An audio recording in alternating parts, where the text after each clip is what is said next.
Another choice when it comes to angles is also the question of, are you going to show an upshot where you don't see the ground at all because you're just looking up into the sky? Or are you going to show a down shot?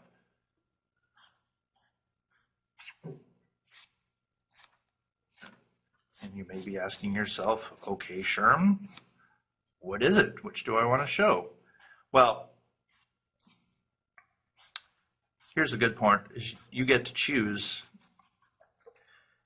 And the whole point to choosing is that as long as you have a good reason for what you're going to be choosing, you're probably going to be doing the right choice. And here's what I'm talking about. If every one of these choices has meaning behind it, and usually it has to do with that camera being representing us and our attention.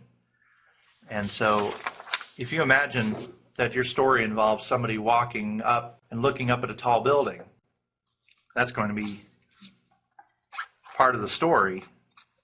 For example, let's say this guy is,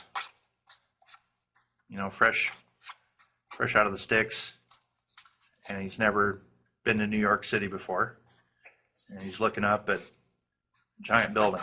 Well, that story is going to tell us something. We're probably going to want to draw something like this, which is from his vantage point, or from his POV, which is his point of view.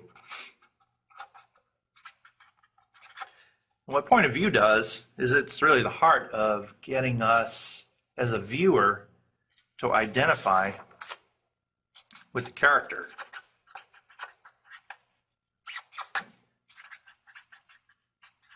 Because if we identify with the character, then what happens to the character on the screen is going to matter to us. And that, again, is just the heart of making that connection with the viewer. So this choice of angle and composition is really, really important for getting that emotional involvement with the viewer. So again, the beginning, when we're talking about cutting, we're talking about we need to choose what to show, and that's pretty much just information. We haven't decided yet how we're going to show it. But with angles and composition,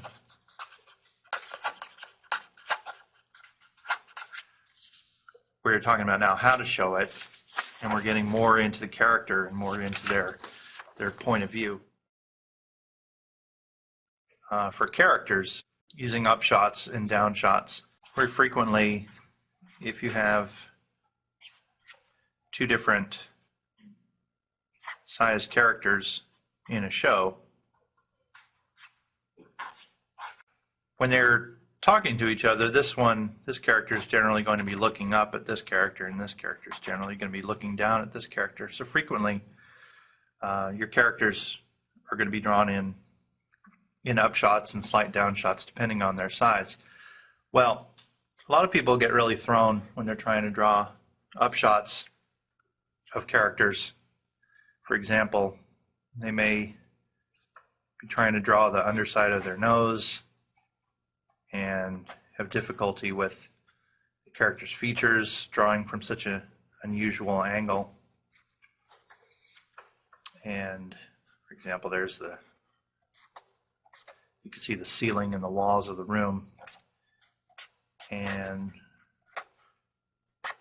what I wanted to show you is that frequently, especially with animation, these kind of upshots can be done much more simply just by implying the upshot using the background. So if your character is normally looks like this in a 3/4 view from straight on, just by adjusting the background a little bit and showing that same ceiling, you have a slight upshot, but without the weirdness that can come with trying to draw an upshot, a character that hasn't really been designed for that.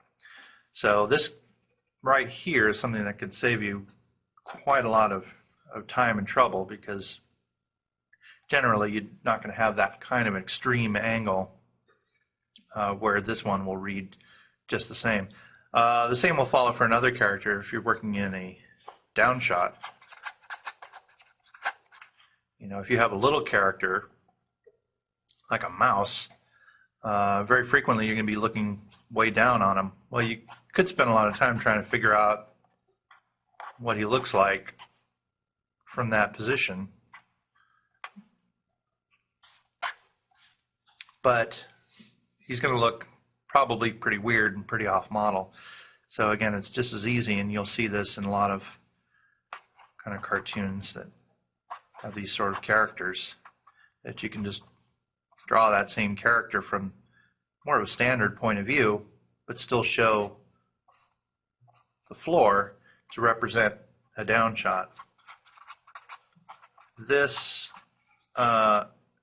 is a total miracle when it comes to trying to draw characters on model. I've just seen so many people struggle with this, because most model sheets that animation will show you is going to show characters from pretty much a straight-on view, but in 360 degrees. Again, even if you're working on live action, these kind of shots can be very difficult to draw.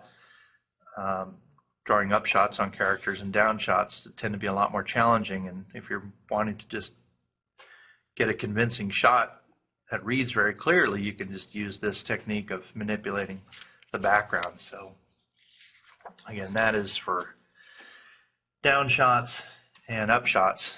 And again, this has to do with whose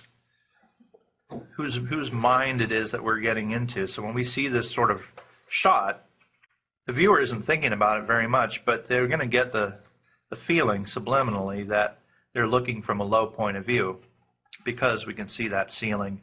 You might even put a little, there might be a little lamp up there. There might be other background elements, like a picture frame. There may be a lamp on a table. And regarding composition, I would also stress that other decorative elements like that we put into a background are there to still support the scene.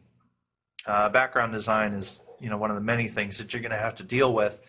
And an artist that draws flat or unconvincing or cluttered backgrounds is going to have a difficult time getting people to like their work. So this is a kind of arrangement of background details that you would want to have. Now, even if you really looked at a schematic of this room and you thought, well, no, you know what, that light should really be here, and there's a chain hanging down, like right there. Well, these kind of elements that start touching and tangenting against the main character will really start to distract the viewer, and they're totally distracting. And we'll talk about this on the topic of tangents